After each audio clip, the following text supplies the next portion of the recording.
অবিশ্বাস্য, অকল্পনীয়, অবর্ণনীয়, কোনো সংজ্ঞাই যেন যথেষ্ট নয় এই দৃশ্যকে বর্ণনা করার জন্য।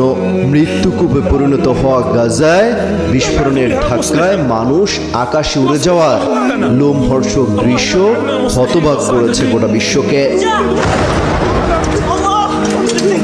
সম্প্রতি গাজায় ইসরায়েলের নৃশংসতার একটি ভিডিও ভাইরাল হয়েছে, যেখানে দেখা যায় ফিলিস্তিন ভূখণ্ডে ইসরায়েলের বোমা এসে আঘাত করছে। সেই বোমার বিস্ফোরণের ধাক্কায় বেশ কয়েকজন মানুষকে আকাশে ছিটকে আবার নিচে পড়তে দেখা যায়, যে দৃশ্য ক্যামেরায় ধরা পড়েছে। সামাজিক যোগাযোগ মাধ্যম ব্যবহারকারীরা সেই ভিডিও শেয়ার দিচ্ছেন এবং কাঁদছেন। কেউ কেউ নীরব প্রতিবাদও করছেন, প্রতীকী ছবি এঁকে প্রতিবাদ জানাচ্ছেন অনেকে। শুধু মুসলিম বিশ্বই নয়, এই দৃশ্য নাড়িয়ে দিয়েছে কোটি কোটি মানুষের হৃদয়। তবুও মন গলছে না ইসরায়েলিদের, চালিয়ে যাচ্ছে একের পর এক বিমান হামলা।